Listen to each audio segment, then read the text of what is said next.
man, our guest here today is from Folsom, California. He is a former UC Bearcat, and he is now a tight end for the Green Bay Packers.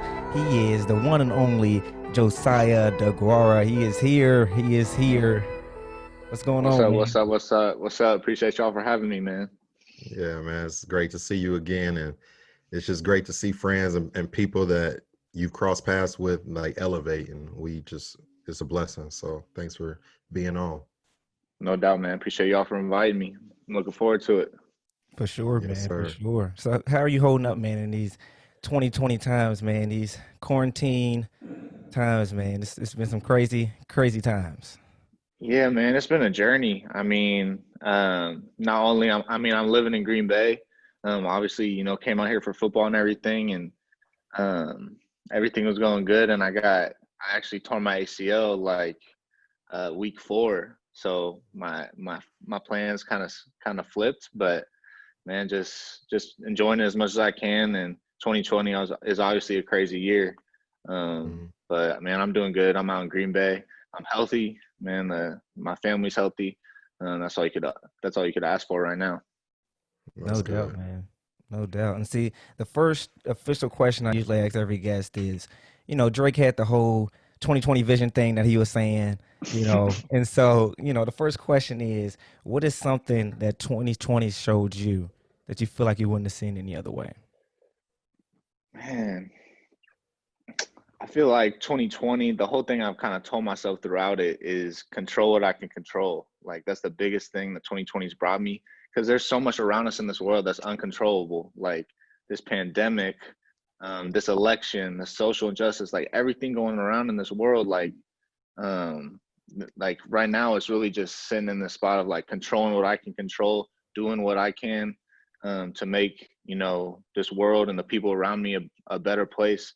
Um, and doing whatever I can throughout this whole process. And I mean, I've been through a lot of ups and downs. Like I got drafted, got hurt, I'm out for the season, and really just throughout it all, just trying to control what I can control, because that's all out of my control, but it's in God's control. So that's kind of been my memento throughout this whole thing. Mm, yeah, man. Yeah, That's that's good, man. yeah, and it's, you talked about God, and I know, the Bible talks about about their fruits, and people that may follow you on social media may be able to see like he's a little different. What is it about him that shines that light? So when did you really kind of like get more into your faith, and did you like grow up that way, or was it anybody that kind of like inspired you to really pursue faith, and how has that helped you like balance out like with your professional life and just everyday life?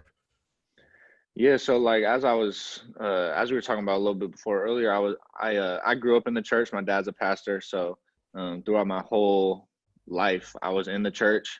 So it's always been a part of my life, always been there for me. Obviously been ups and downs throughout the whole thing, but throughout college, really started taking my faith super seriously, probably like sophomore, junior year. I was in college for like 4.5 years, so probably like second halfway through my second year of college, really started taking it seriously. Got connected with Bethel, where we went together. Guys like Blake and guys on my team just really started getting those accountability partners, that community. But yeah, I grew up in the church, man, so I always knew right from wrong, and always knew that God was with me. But when I really started diving in was around that time, and obviously ups and downs since then, but haven't looked back since. That's good. And see, God has a plan for all of us, and Stu's about to kind of know where I'm about to go. Have you ever played Madden? I know you played it. I played Madden before, yeah. All right, so I'm cold. I play on all Madden, You're nice. and You're nice at matter. Madden. I'm cold. And matter of fact, you're on my franchise team. I get people that I know on my franchise team, right? So there's been times I've thrown interceptions because I've called some audibles, and I'm Okay. like, oh, I didn't even remember the route I was supposed to throw it to. So I feel like when it comes to life, that God will have a specific route that we're meant to run to achieve a purpose. But sometimes we cause turnovers because we want to run a fly, but God wants us to Mm, run a hitch, right? that's So good, yeah. how do you adjust to an audible, whether it's in the game when a quarterback calls, or an audible when an injury comes, or how do you adjust to that? And also, like, how do you become a fluent route runner and like really learn the plays when it comes to being a great teammate? So this goes hand in hand with spirituality and football. Yeah, that's a good analogy for sure. Um, I think the biggest thing, I know it's kind of cliche to say, so to speak, but it's just trusting in his plan. Like, man, this is not how, like I was just telling you like about my injury. This is not how I thought 2020 was gonna go, like at all. Like even though the beginning, during quarantine and stuff, I still was able to, get picked up and go through that whole process. But the season, like I was planning on having a great season, like breaking out, doing what, I know I can do. Mm-hmm. Um, and like you said, there was an audible called on that plan. And Mm-hmm. do I know like the exact reason that it happened to me? No, but I know that God's in control, and I'm gonna trust Him through it all. And of course, there's that, at the beginning, like when I first got hurt, I'm upset. I'm like asking why me, blah blah blah. But Mm-hmm. at the end of the day, I know like my faith is there to lean back on through it all, Mm-hmm. and have those, those people around you that are pushing you towards that. Like, man, throughout this whole time, I got injured like 6 weeks ago now, Was it in the and game or in practice? yeah, it was in. We were playing the Falcons on Monday night actually, Mm-hmm. and I was coming off an ankle injury where I missed 2 games before, so I only played one game this year, pretty much. Mm-hmm. Um, the first game, sprained my ankle. I was playing well that game, got hurt at the end, and then missed two, and then got hurt the end of the Falcons game on Monday night. Mm-hmm. But ever since I got hurt, as I was saying, like, man, I've been so overwhelmed with like people reaching out and telling me they're praying for me. Just it's been a huge blessing just to see how many people are there for me. Not only when I'm doing well and things are going my way, but when things kind of hit the lowest point they can in sports, like that people are still there for me, praying for me, and rooting me on. So that's been a Mm-hmm. big thing for me, that God's kind of shown me through this time, is like people are there for you. You're not alone, and obviously God's always with us. Mm-hmm. And I think when to be a fluid route runner, like you said, just sticking in the Word, man. Like There that's you go. God's Word, and it's the path to life. Like just sticking in that, having community, as I said, like talking like we used to talk at church, as being vulnerable with people, Mm-hmm. and really, living the way he's called us to live, and doing the best we can at that, and trying to influence others around us. Yes, sir. And the word is the playbook. You got to learn the Yeah. plays. And some of us know the plays, but we just choose to do the wrong thing. And Oh yeah. just back to football, like, I played seventh grade, eighth grade. Quick story: broke my left wrist. Right. I Hmm. came back. I was starting too. Came back eighth Yeah. grade. Got hurt again. Then you Hurt my broke the right Man, other wrist. wrist. Mm. Yeah. So I'm you like, this ain't for me. So I had you to said I'm retire going to from football. basketball, right? You Yeah. that's when you chose basketball straight up. So basketball was always my main sport, and I tried Yeah. track, did football, played soccer early on, Mm. and I had the size for football, but I was afraid to play again in high school because I got hurt. But I Mm. remember in practice when corners would always be at the line of scrimmage, and I know you know what I'm about to kind of talk about.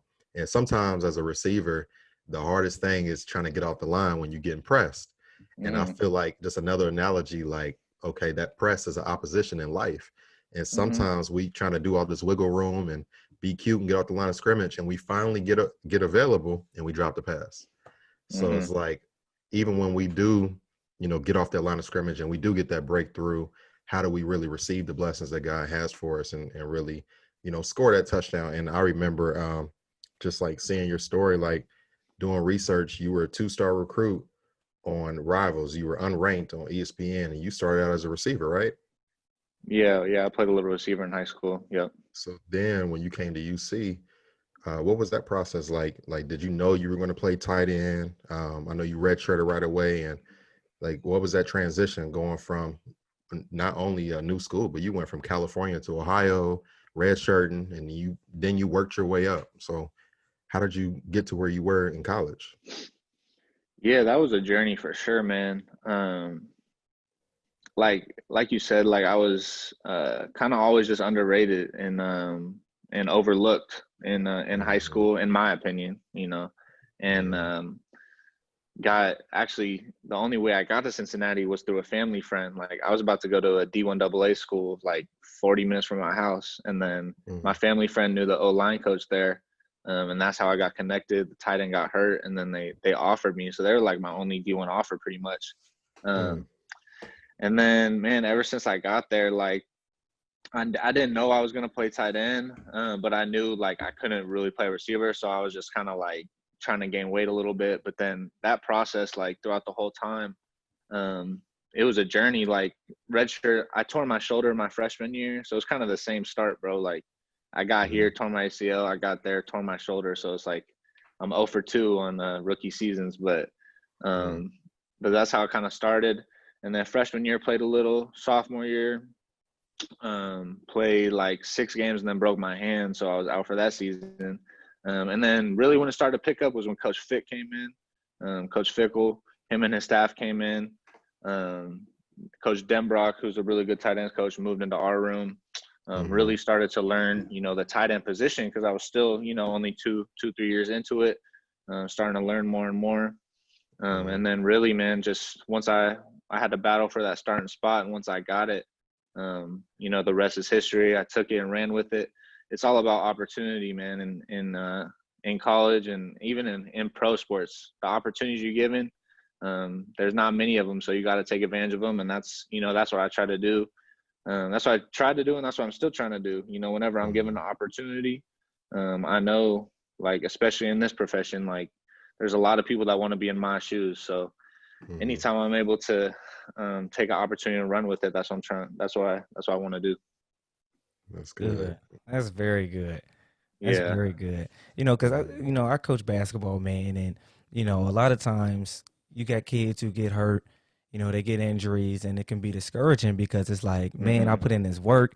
I feel I controlled everything I can control, and then an injury happens. Fake stuff happens. Or even for guys who are seniors and they lost their senior year because of COVID. It's a lot of things that happen that, it's just out of your control, and then so you just have 100%. to control the controllables, man.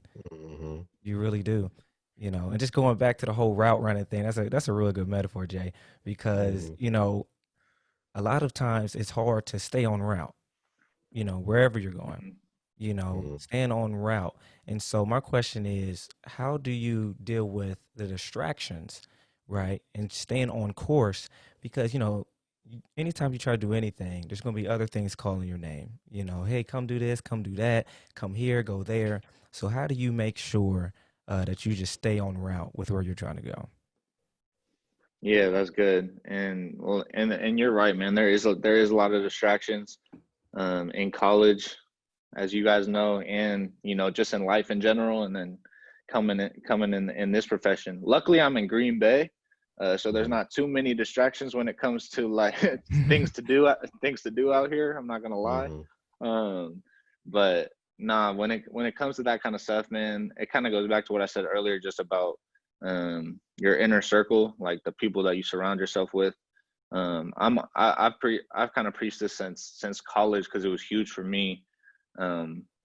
Just the people you surround yourself with are so crucial to like your journey, your faith journey, and just your journey in life as a whole. Like I believe that 100%, just because when like when I first get to Green Bay, like I'm meeting new people, I'm trying to surround myself with the right people, the people that'll push me on the field and off the field, whether in faith or anything, and try to eliminate those distractions. But there's also those people that your inner circle that you're going to have for a lifetime. So I think for me, just staying on that course, it's like you got to be able to tell people like, man, I messed up this weekend. Like I did something I shouldn't have done, and be open with like people that won't judge you, but they'll really show you love and be able to pour into your life, in a positive way. So that's really what I believe is crucial for taking out all those distractions. Yeah, absolutely. And Stu, you always say another day, another opportunity. And I always joke, if anybody is listening, if you follow us on Twitter, you start to see my comedian side. I've said plenty of times that if Coach Stu was in the game, they would have won that game. And I blame Stu. I'm like, Stu, if you was my coach, I would have made it.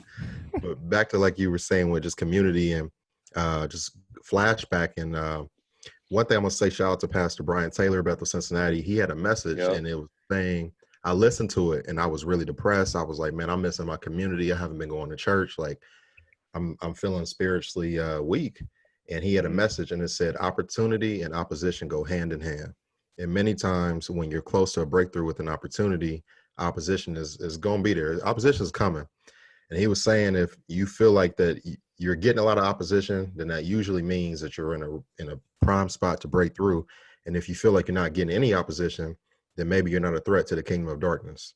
So shout out to Pastor Brian Taylor, because I remember that message and I'm like, I came right on time. But one of my favorite memories of you, man, is it was on a football field. It was plenty of times when I knew that you just had a game and you opened the door of service, or you doing ushering and you doing offering and I'm doing offering with you. You know, people don't know the behind the scenes. I was there seeing you usher and serve and going to life group with you. And I'm like, dang, like if I'm in his shoes and I'm on ESPN and stuff like that, I can't guarantee you that I was going to be at church the next day. It probably wasn't. And that's why you didn't get there. Yeah. So just like, Man. just seeing things like that, man, it's like, it's so important to serve and have that community. And one thing I will say before I pass it back to Stu, I don't know if it's if you've seen The Incredibles, Jack is the baby, but the little kid that's fast, I think his name is Flash.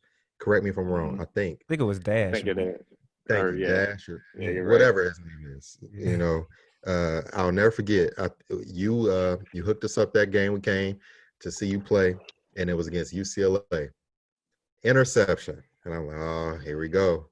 And out of nowhere, I see Dash. I see this flash like on the field. I'm like, who is that? Tackled by Josiah. I'm like, wow. Like I'm talking to Stu. Like, wasn't he just at the goal line? I don't know what your 40 was. I don't know if they listed it as 4.4, 4.5, but whatever they listed it, it was really a 3 flat. Like if you was at that game, I've never seen somebody do that. Man, that's the fastest I've ever ran. I'm not gonna lie. I don't know if I'll ever run that fast again. You were like DK from the Seahawks, man. Oh, like Yes, bro. you was gone. That's my Chasing them favorite. down. My favorite memory of you on the field is that, and off the field memory is at Bethel. And before I pass it to Stu, my question I will ask you is, what's your most memorable moment at Cincinnati, and what was the most challenging moment at Cincinnati? From a athletic standpoint, or just in general? Yeah. Anything. I'll give a little bit. Like football wise, I would say my most memorable memory just from football is like the people in the locker room. Obviously the UCF game last year was crazy. I don't know if you remember that game, but upsetting them and Nip at Night was sweet. Yeah, I remember but that. really, yeah. So that's probably my most memorable memory when it comes to that. I think when it comes to kind of off the field, I would say like you said, kind of like the life groups, like the time we were able to have like in my room when you came to that a couple of times, just with the football team, being able to like lead guys on the team and people on the team lead me, and talk about real stuff with outside of football. That's the memorable stuff for me, man. Like stuff that you'll really hold on to is when you were vulnerable and open with people, and had real conversations. So that was really cool for me to just see people grow in their faith, and also grow on the field. So it's pretty cool. And even watching the team now, man, they're balling. So even to see dudes that I know that came in when I was a senior or freshman balling, it's cool to see people's progression, and always rooting for them and stuff. But what was the second part of the question? What was the most challenging part? Whether it was in the field or was it a game that's like, man, this team is good, or a linebacker you was going against, like, man, I cannot get past him. Like, was there a moment that was so challenging for you that you really struggled with? So that's my other question. Yeah, I think the challenging moment, and a lot of people like don't really know this just because the success we had the last 2 years. But my first 2 years, man, we sucked. We were 4-8 back to back. I wasn't getting a lot of PT. Was struggling. Like I was thinking about transferring. Like a lot of people don't know that.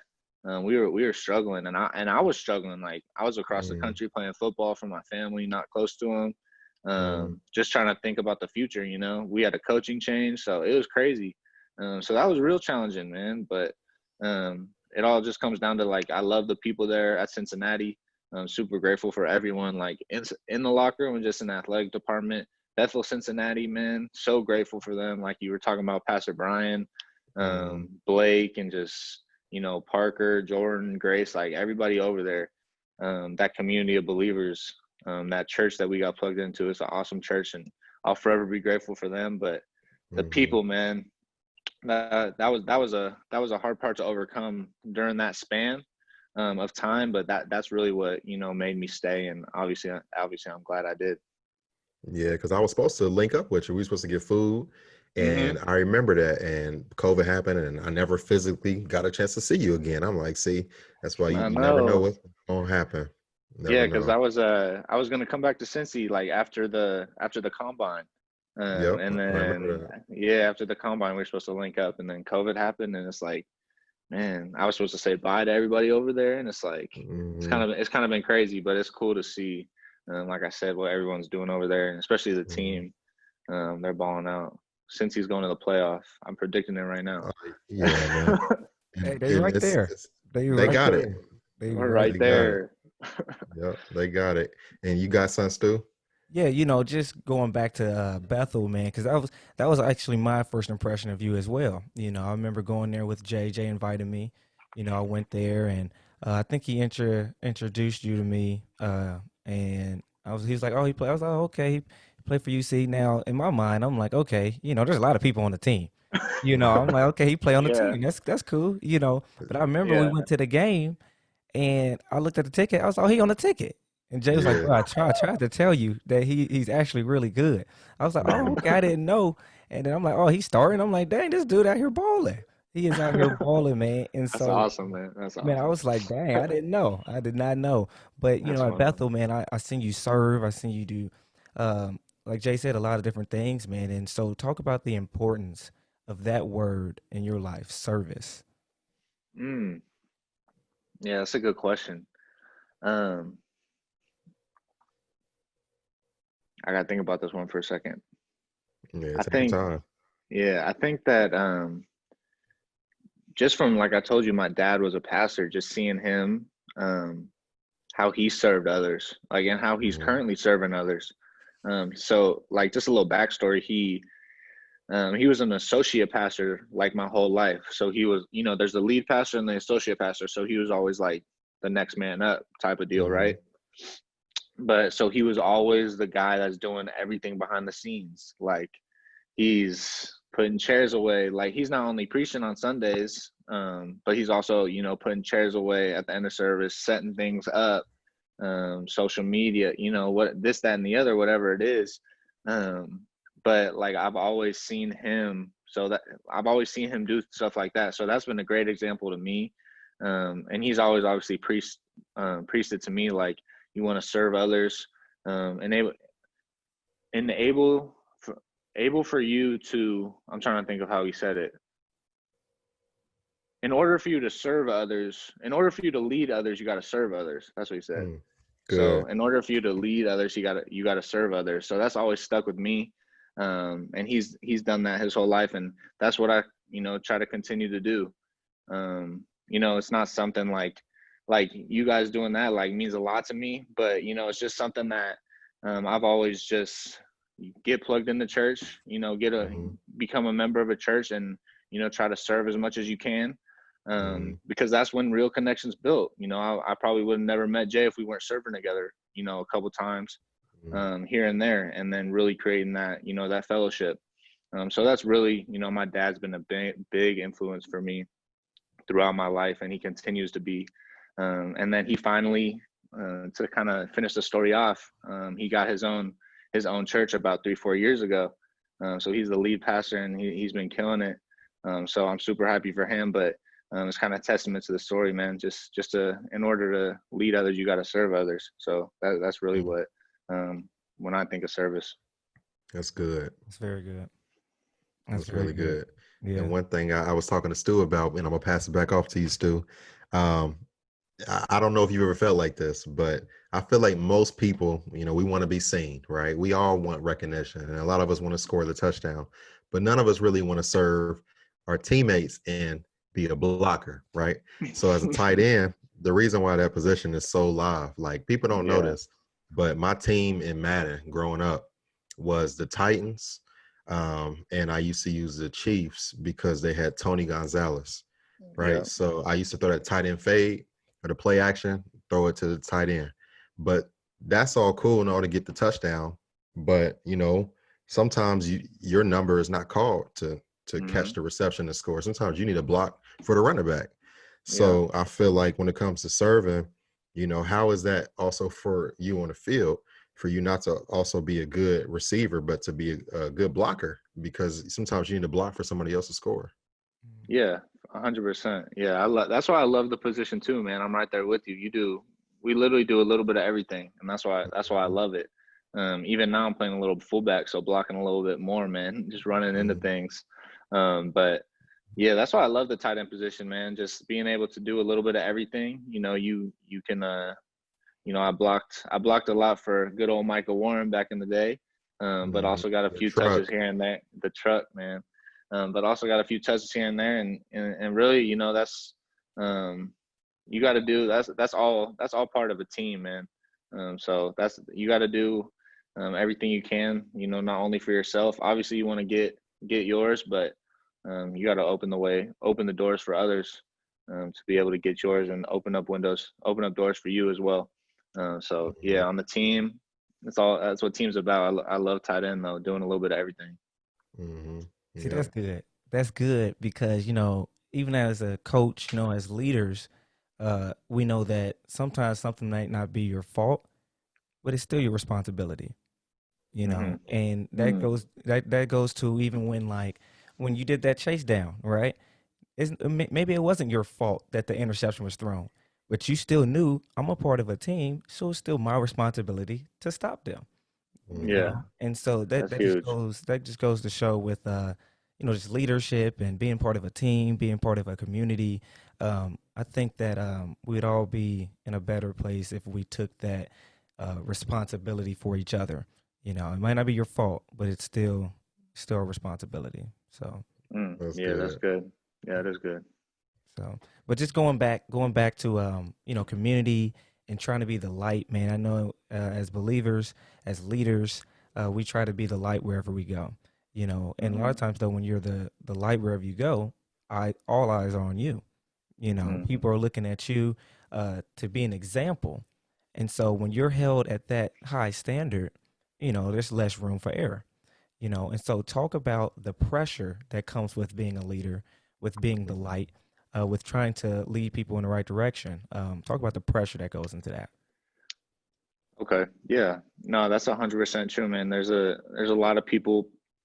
If there's more eyes on you, that is definitely more pressure, and I think, and it's hard, man. Like you see some of the best leaders in the world in the church. Like you see Carl Lentz. I know you guys saw the news. Like, man, like there was some real struggles that he was having, Mm-hmm. that he wasn't able to deal with. But he had so many people following him. He probably wasn't really working on himself. Mm-hmm. So I think that's a big thing as a leader, is when you have you always need somebody pushing you. If you are leading, say you're having a life group or a Bible study at your house, and you're the leader, right? You're pouring into people, and um, you're preaching this, that, and the other, whatever you're doing. Like you need to be a part of something, or you need to meet with someone that's pouring into you. So I think that's huge for leaders. And another thing my dad said, like you always want somebody that's pouring life into you, no matter what stage of life you're in, whether you're an attendee at church, or whether you're up on stage every Sunday. You always want somebody pouring into you, because that's how you grow, and that's how you work on things. That's because everybody struggles, right? Like Mm-hmm. um, the person that's on stage is probably dealing with a lot of the same things you're dealing with. Especially us as men, we all deal with a lot of the same stuff. Mm-hmm. And it's really just talking about it and being open with somebody. and someone being real with you and challenging you, and like I said, pouring life into you. So I think that's huge as a leader, is getting somebody to do that for you. Yeah, it's so important. That's huge. I didn't understand that at church. So I'm like, why do they have women's group and men's? But I get it. You know, men deal with pride, deal with lust, deal with a lot of different things that can be our downfall. And it's important to have people that you can touch and agree with, so you can get to the next level. So I agree with that for sure. And one of the dangerous things is isolation. Mm. You know, because you can start to think like, oh, nobody's going to understand, or nobody cares, or maybe I'm the only one going through this. And then the devil starts Nobody's speaking gonna to you. find out. Exactly. Hmm. And Jay, You know? Jay had one of the most realest quotes. And I think you said Pastor Brian said it, didn't you? Man, I ain't gonna. Pastor Brian changed my life. I got a lot of Yeah, things. bro. He got a lot. Like Man, he's smooth. PP got it He's all. PP got it he's all. just smooth the way he be talking, and I'm just like, how does he be delivering a message like that? Yeah. What was the quote I says too? The quote was, "The worst thing is living a life trying to not be found out." I Oh was like, oh, yeah. I was Yep. at a life group once, and then Pastor Brian was like, he was like, you know how he talks. One of the worst things is living a life not trying to be found out. And I'm like, what did you just say? Like, I've never heard that before. But yeah, man, like what's in the dark comes the light. So mm, yeah, I was flabbergasted when he said that, because I'm like, yeah, you talking to me. Like, I gotta clean myself up. But we all got highlights we want to show. You know, we want to show the highlight tapes, but we all got some reels that we don't want to show. But that's part of life. Just, you got to watch film in your own life and see, how can I get better. And you can't condemn yourself, or you can't win a game. So yeah, mm. man, that's good. I forgot that I said that too. Man, that when I heard that, I was like, wow. Mhm. I You was probably said it so casually too, like just in like a Yeah, and group of I'm like just 5 like, people. You're like, well, oh, what? Like, you just blew up my world. he and probably I'm just moved like, on to the next how? topic. Like, Yeah. Mhm. And I was talking to Stu about this. Like, I listen to Mike Todd, I listen to Stephen Furtick. There's a lot of great um, preachers and pastors and people who get the light because of social media. And we know it's not about pleasing people, it's about pleasing God. But there could be pastors like your dad and Pastor Brian that we know are great messengers, and they're doing what God's called them to do. But there are people out there that could be like, dang, like, why is Mike Todd getting all of this recognition? I'm not getting anything. And Mhm. they walk away from the ministry that God called them to be in, because they were so focused on recognition. But it's not about that, man. It's about pleasing God and not pleasing people. But you were finally recognized. Like, I'm gonna pull up your stats real quick. I got it in my phone. You All weren't right. really recognized at first. You redshirted, had 4 receptions your freshman redshirt year. Then you had 11 receptions. Then you had 38. Then you had 39, had over 500 receiving yards and 7 touchdowns. So the recognition finally came, right? So Hmm. what was it like to play in the Senior Bowl and to go to the combine, and even the draft process during COVID? Like, did you know? I know agents, people are going to talk and say, hey, man, you may go first round, you may go this. But did you know that you were going to go third round to the Packers, or what was that like? Yeah. So the whole process, it was crazy because we played our just a little rundown. We played our bowl game, I think, like January 2nd, out down in Mhm. Alabama. I went from Alabama to LA, got like a little physical thing, LA to Phoenix, and just started training for the draft right away. So there was no downtime. It's been a busy, until I got hurt, man. It was nonstop. Mhm. But yeah, it's been real busy. But all that stuff, man, was just a dream come true. Like it was throughout the Senior Bowl was a crazy week.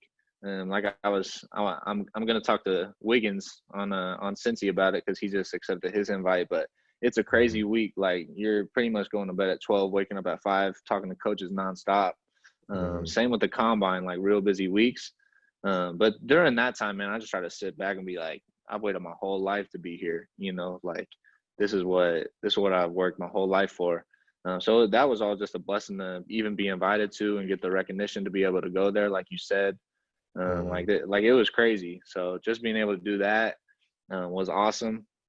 And then when it comes to being picked in the third round, there's always buzz, right? There's like people saying you're gonna go here, you're gonna go there, but I didn't know. That just kind of goes Mhm. back to control what you can control, right? Mhm. Like I was supposed to going back to Cincy, do my pro day. do drills and stuff there, and then meet, because that whole quarantine time you're supposed to be meeting with coaches, Mhm. but instead of that, like traveling to different cities and stuff, but instead of that, it was like this. It was Zooming like coaches every day. Mhm. But it was crazy. Like I only talked to the Packers like twice, I think, like the whole process. So whatever people think is gonna happen is probably not gonna happen. That's what I've learned throughout the whole process. But Mhm. um, no, it was crazy, man. Like just thinking about that whole night with my family, and my family threw me like a little car parade the next day, and no, that was all just a blessing. And looking back on it, so thankful for it, and to be able to go through it, um, you know, just thankful for God for that whole experience. Mhm. It really is crazy to look back on, and can't believe all that happened, but it's a blessing. Mm. Yeah, for sure. I remember seeing it and I'm like, oh, he went third round. Like I knew you was gonna get drafted and I Yeah. knew the potential, but sometimes who I root for and for things I want, it don't always go that way. But it was so good to Hmm. see somebody you're rooting for, like good. Like you with the Packers, like that's an elite, organization. They're known to win and there's a term I've heard. I know you've all heard it, like roll with the winners. And when you're with the Packers, you know you rolling with them not to lose. That's a team that they are known they Yep. trying to win. So when you come Yep. into the locker room and you see Aaron Rodgers, like what Yeah. was that like, man? I want to know. Like what was that like? And you like, man, that's Aaron Rodgers. You know what I mean? Like Yeah. not to be like a fanboy and all struck because you on the team, but you Yeah. know, we all look up to people, just like people coming to the league and they like, oh, that's Kobe. Yeah, no doubt. Yeah, it's crazy. I mean, obviously, just like you guys, I've been watching him on TV since I was little, right? Mm-hmm. So yeah, it was crazy. But just to see like him, like even like Devontae Adams, like the big names in the league, like they're real people, like just like you and me. So it's cool to, after that first like, dang, I'm really here. Like Mm-hmm. after that first like starstruck moment, it's just back to ball. Like everyone's really just teammates, and it's really just the same sport we all grew up playing, just at a higher level, And now we're getting paid for it a little bit, but it really Yeah. is just like it's crazy just to see those big names. They're real people. Everyone's real cool. Um, but yeah, that's one of the first things that went through my head when they drafted me. But it's been awesome to obviously be a part. Not going as I planned, as we talked about, but Mm-hmm. he's guys got to plan through everything. Yes, sir. Go ahead, Stu. Very good. Well, just speaking of stars and starstruck, and I did my research, and I found that we got something in common, Josiah. Got something in common. What's that? What's that? Our favorite hooper of all time, Kobe Kobe Bryant? Bryant. Kobe Bryant. Oh You know, yeah, Kobe yes Bryant. sir. And you being from Cali, that makes sense. Yeah. That makes a lot of sense, man. But that's where 2020 all went bad, in my opinion. Oh yeah, Yeah. it was It, downhill from there. I man, it know was where I was. man, it went all downhill. I was like, wow. And COVID was like, yep. It was just everything just went down after He's that. like, I'm starting it. Yeah, Yeah, I ain't see that it was coming at rough. all, man. Yeah, man. But just speaking of Kobe, man, what is something? Just growing up watching him, what is something that you got from him um, Mm. as a young athlete that you carried with you, man? What's something that you learned from the goat? Yeah, the goat. Yeah, let's say it again. He's the goat. The goat. No, um, man. Yeah, I had a Kobe poster up on my wall. Like I think I tweeted that after he passed away. Like I had a Kobe poster up on my wall from legit like the time I was little until the time I graduated college. Like I brought it to college with me, Mm-hmm. unrolled it. It like has like tears in the sides. I had that thing forever. I was a huge fan. So yeah, that was tragic, man, for the whole sports world. Like shocked everybody, right? Mm-hmm. So yeah, I had time to go back and think about just watching him grow up, and it's that mentality, right? It's that like nonstop like Mamba mentality, like that's real. Like it's obviously a catchy saying, and like obviously put it on shoes and stuff, but it's real. Like his mentality was different. Like you just hear Mm-hmm. stories upon stories upon stories, especially when he passed away. Like people are coming out with all these things about what they did for him, or what he did for them, like on Mm-hmm. and off the court. So it's just crazy, like that mentality he had to be the best.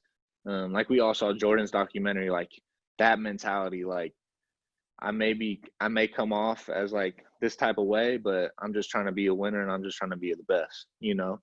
Mm-hmm. And that's kind of what Kobe had. Like he had that same mentality. And that's really like the biggest thing.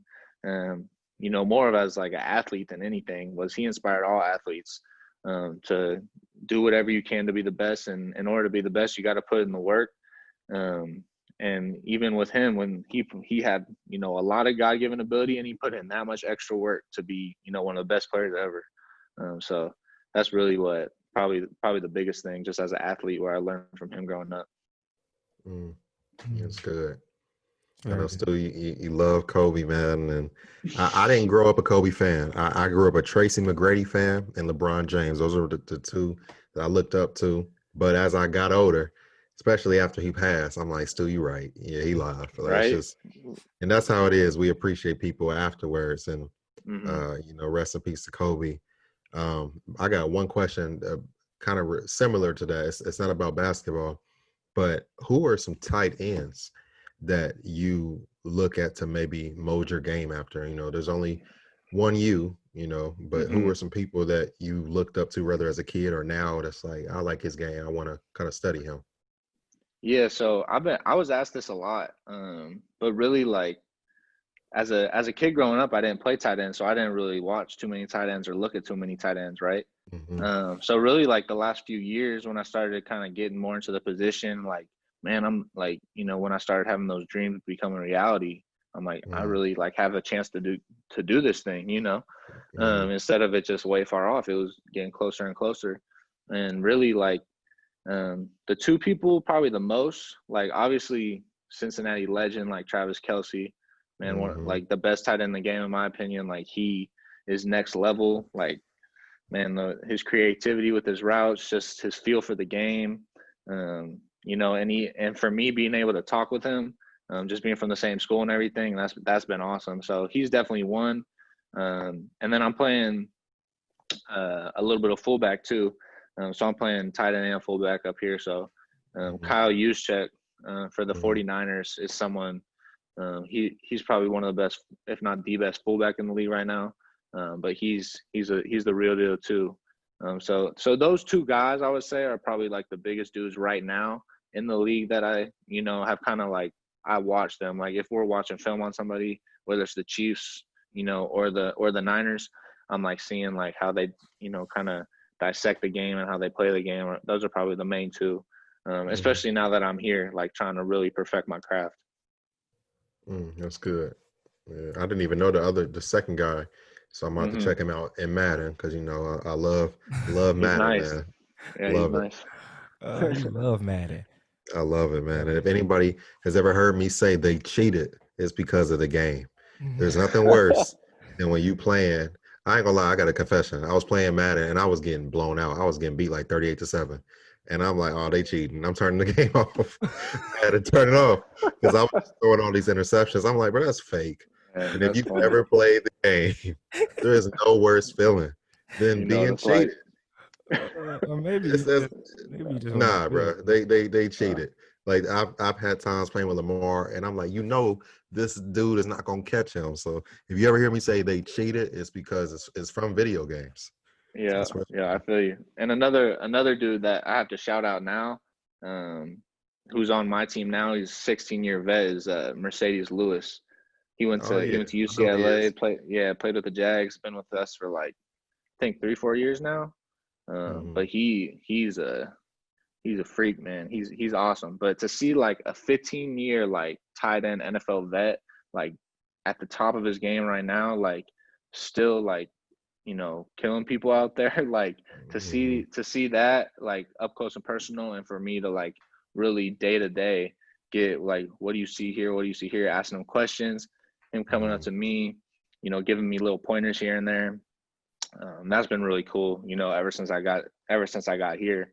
Because like I said, I didn't watch the tight end position like that. So seeing him, like how long he was in the league when I was like 6 or 7, like something like that. So it's kind of Hmm. crazy. So yeah, I had to shout him out too. How old are you? Are you 23, 24? 23, 23. All Yep. right. I knew you were probably a few years younger because you was class of 15, right? 15 high school. Yep. Okay, got you. I only got a couple more questions, but Stu, I'm pass it back off to you. Oh, well, my last two questions what we usually end with. So you go ahead, Jay. All right, cool. Other question. See, because I have a friend, her name is Jada. She works with the Bucks, and I Okay. thought that Green Bay was in Milwaukee. So found out I was wrong. So what is Green Bay like? You know, I'm a foodie. I'm a traveler. I've seen the cheesehead stuff. So you telling me, is that what a Packer is? Like, what is a Packer? I really don't know. Man, you put me on the spot like that. I just asked somebody what a Packer was too. I think it's a I think cheesehead. I think that's it why I'm sounds like, like, hey, I don't even know.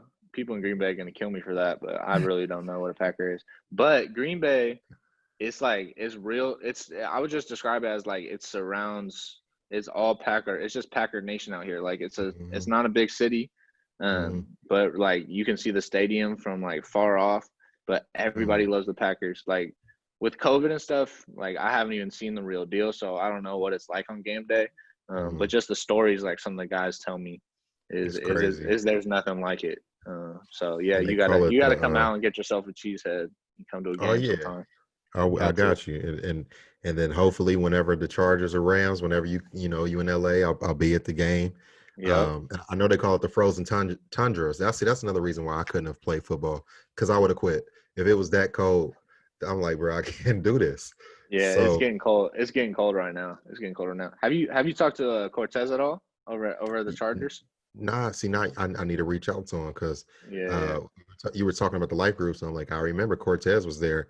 I didn't get Hmm. a chance to really establish as in depth of a relationship as me and you as Yeah. with Cortez because I only saw him at that life group. But that's why it's important to build community with people because you never know where people are going to head and you may not have an Hmm. opportunity to talk to him as much. But I'm gonna reach out to him.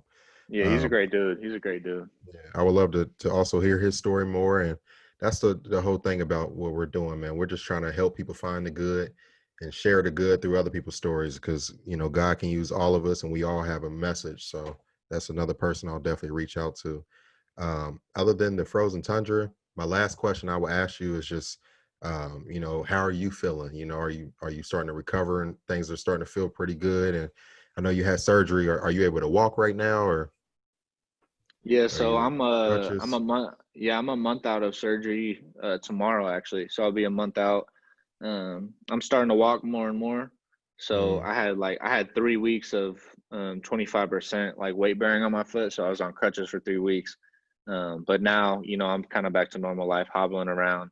And it's a slow grind. Like I'm not gonna lie, it's tough, but that's the phase of life I'm in right now. So taking it head on, I'm gonna be, go at it every day like that's my life. So because it is right now. So mhm. yeah, I'm getting better every day, man. Yeah, it's going well. Rehab's going well right now. That's good. I'm gonna continue to pray for you. I know I reached out at first, man, because sometimes people just feel like, oh, he'll be all right. People get hurt. Nah, we Hmm. have feelings too. We get depression too, and I will definitely continue to lift you up in prayer for restoration. Shout out to Lecrae for Yep. restoration, for healing. So you got it, Appreciate man. it, We bro. rooting for you, Yep. Yeah. Appreciate you.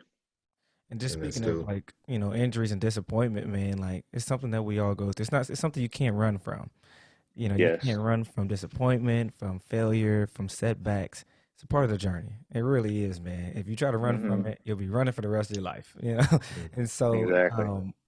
my question is, what's been in your life in general? What's been one of your bigger disappointments, Hmm. and what is the good that came from it? Because a lot of times, man, like we don't at the moment, it's like, oh, this is terrible. It's the worst thing ever. I remember when I got hurt. My senior year of high school, I was like, oh, that's crazy. Like I ain't never been hurt. Hmm. Never been I'm Yeah. hurt before. sorry. I didn't mean Right. to laugh at you, bro. I didn't mean to laugh, but if anybody knows, like our senior years were they gonna do a Crazy. 30 for 30 on us, bro, because it didn't go how we planned it.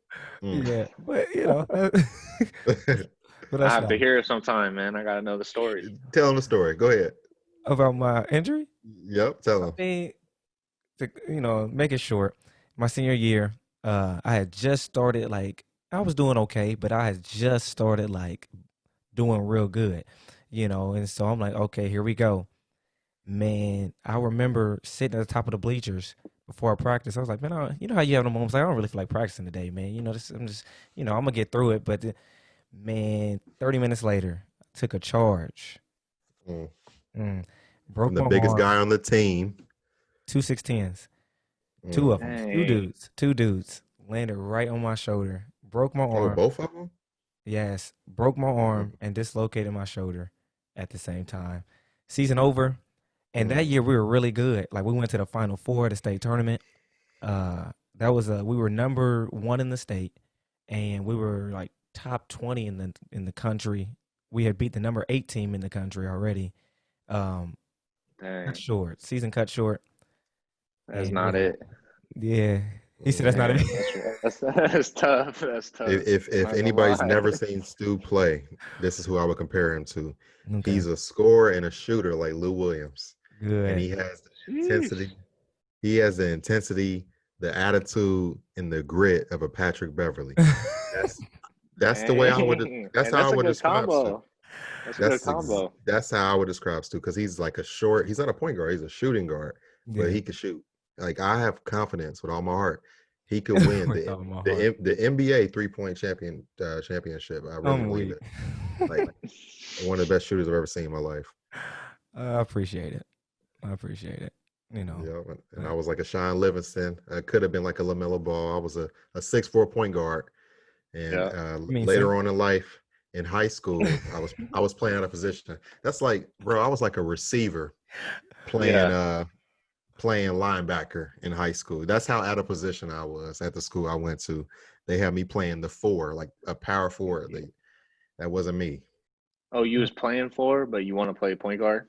So I was like kind of like a Lamar Odom. I was a four, Yeah, and yeah, yeah, yeah. I could bring the ball up, Yep. and but that wasn't the type of role that I really was best suited for, Hmm. and that's why it's important, like Stu says, to go to a school where you're wanted and go to a school where you fit.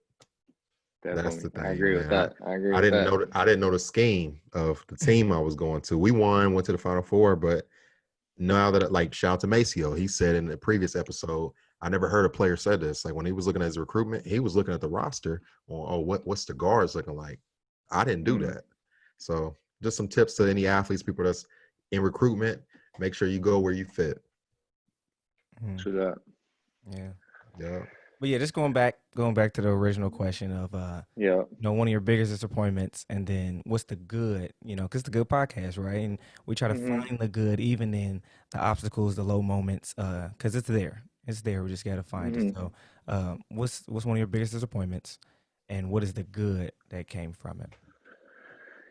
Yeah.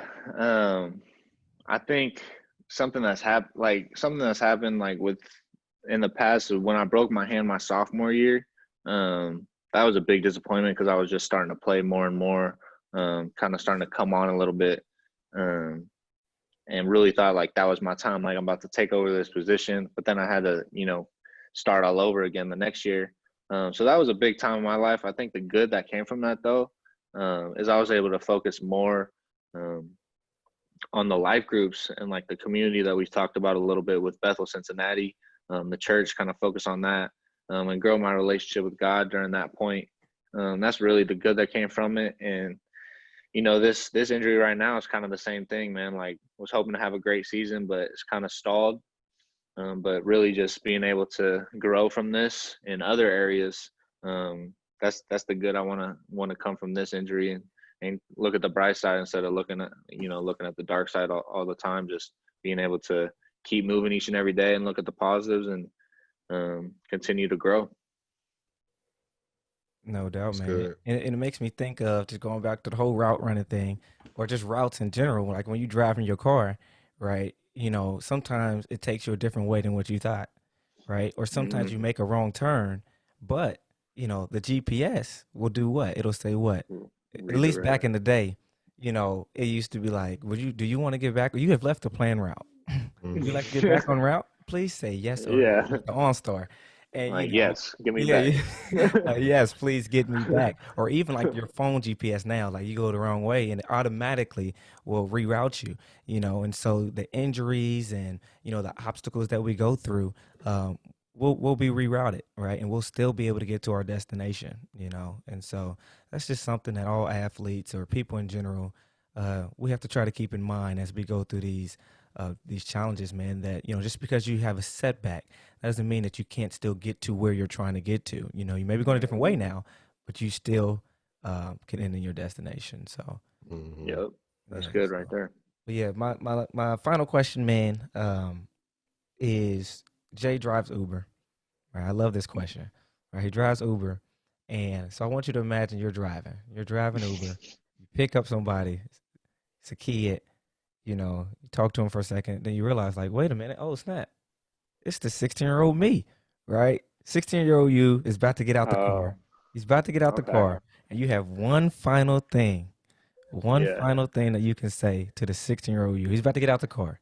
What are you saying to him? So it's just like a little. It's just like a little phrase. Like you just. Mm-hmm. It's Yep. not like a story or nothing. It's like you're about to do this, but don't.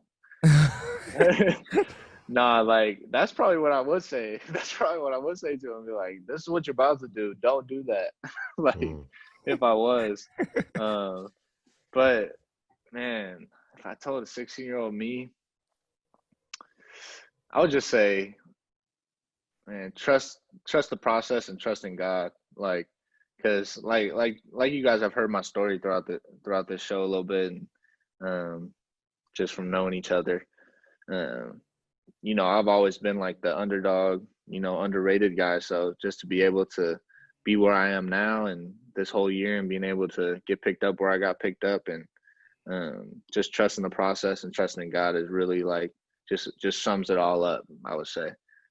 So that's what I would say. 16-year-old me. That's a great question, by the way. Appreciate it, man. It's a good answer. Good Yeah. answer. For sure. For sure. Yeah. And so our last thing is just a good and quick. I say something, you say a quick answer. You know, just don't overthink it. Just real quick. You ready?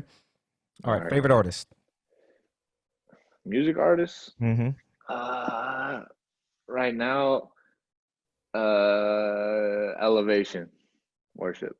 Good. Give Good. me Yeah, what's your favorite good. song by them? What's your favorite song? That's good. Oh, if people want to Hallelujah Here Below, but the Paradoxology version is fire. It's good. You got to look You gotta that up. send that to me, man. I need to hear that. Yeah, I'll send it to you. And Maverick City's on fire right now too. They're up there. Good. Very good. I love Elevation. They're good. All right. Favorite book. The Bible. Good. Good. Good. There you go. What, That's very I had good. to second guess it for a second. I was like, oh, the Bible. The Bible's a book. The yeah, Bible. everybody looking like, let's see what he say. Good. For real Uh, though. what's your favorite verse, man? Give me what's like you have a go-to verse, like your favorite verse? Mm. John, it's First John 3:16. It's First John 3:16, not John 3:16. Is man, is it this one? Is he must increase and I must decrease, or that's John 3:33. Oh, I get them mixed up all the time, but it's one of those. that's Like, that. Now look, Oh, that's look what at the the like, brand shirt. is. He is yep, greater than yep, I. That's the brand. yep. He Good. must Yeah, that's increase, I must decrease. that's That's my favorite exactly verse. that's what they're. I heard about them in Hawaii. I ain't gonna lie. Your first two questions, I'm impressed because I wasn't expecting it. I'm expecting you to be like, ooh, like Lil Uzi or something like. I'm so used to hearing Yeah, all these different no people. doubt, And no when you doubt. say elevation, I'm like, oh, I wasn't expecting to hear that. Good. Yeah, no doubt. Carry on, Stu. But yeah, I looked it up. It's John 3:30. John 3:30. 3:30. Yeah, that's what I Yeah, thought. very good. That's a good one. I like that one. I like that one. One word to describe yourself. Resilient, Good. Good. That is good. That is good. I like that. especially right now. Yeah, for Mhm. sure. For sure. For sure, man. If you could have a conversation with anyone from the past or present, who would it be? Jesus. Mm. Yeah. Or Kobe, but like Jesus, Jesus trumps Kobe, but like Kobe's right there. Yeah. What's one question that you would ask him? Man. Jesus or Kobe? Shoot, you can go with both. Shoot. Man, one question? I don't even know, man. I'm gonna have to pass on this one. I would have so many. Like I got so many questions. Yeah. You All know? right, go. What would you Try ask Kobe? What would you ask Kobe. Kobe? How about that? Kobe? Mm-hmm. I I would ask him for tips on my jumper. Mm. Yeah. He probably like, nope. Tips on the Yep. fadeaway or something. Yeah. Kobe Bean. All right. What's the greatest advice you've ever been given? Readers or leaders? Mm, I like Good. I like Speaking of reading, I'm gonna give you a copy of my book because I Yep. don't think I'll give you a copy of my book, and we got some more merch for you coming soon, and Good I'll be looks, happy man. to ship you some new stuff, man. I got a surprise. You said the word. I haven't released it. You said 2 words: underdog and overlook. That's your hint. That's your Yep. hint. Looking forward to it. Hey, when Mhm. I rock y'all as a podcast shirt, because you sent me the Mhm. good shirt, Mhm. people are always talking about it. Like, what's good? They're like with 3 Oh, O's. I'm like, yeah. hey, it's my boy's podcast. Check it out. Yeah, Yeah. we appreciate it. It's Yeah. emphasized. It's Hey, emphasized. that was good marketing. The 3 O's. I like that. Yeah, People always are yeah. like, what's the 3 O's for? That's what I told Stu. Well, we got to stick to that script with that because there's a lot of people on Instagram with good stuff, and I'm about to start a food blog, and I wanted to use good food with 3 O's. Stu, I couldn't do it. I had to add 9 O's. So what I changed it to is it's Dang. I couldn't. It's good food. It's good food blog or something like that, No, bro. you So made a good food official. yeah, good food official. But I had to do 3 O's. So I'm like, dang, man, like Don't you hate when somebody do that, man? It'd be like they got 2 followers. They ain't used it in like 4 yeah, years. Like, bruh, give the account up. You're like, yeah. report, Right, yeah. like report and stuff. Yeah, I'm about to start doing that. I'm Report about it to start. for scam or spam, whatever you call it, man. You Yeah. report them. So you do like to read. I'm starting to. All right, good. I'm not gonna say I It's love all it, right. but I'm it's more of a discipline thing right now. Like I'm trying to Mhm. like discipline So myself, like try to get to it. But yeah, since I'm you starting to come like it. from since you come from faith and you played sports and you play now, you're gonna definitely relate to the first book. My second book is almost done, so that's coming out probably January, February. So I'm gonna definitely give you a signed copy of that. So that's all I Appreciate you, got, bro. Stu.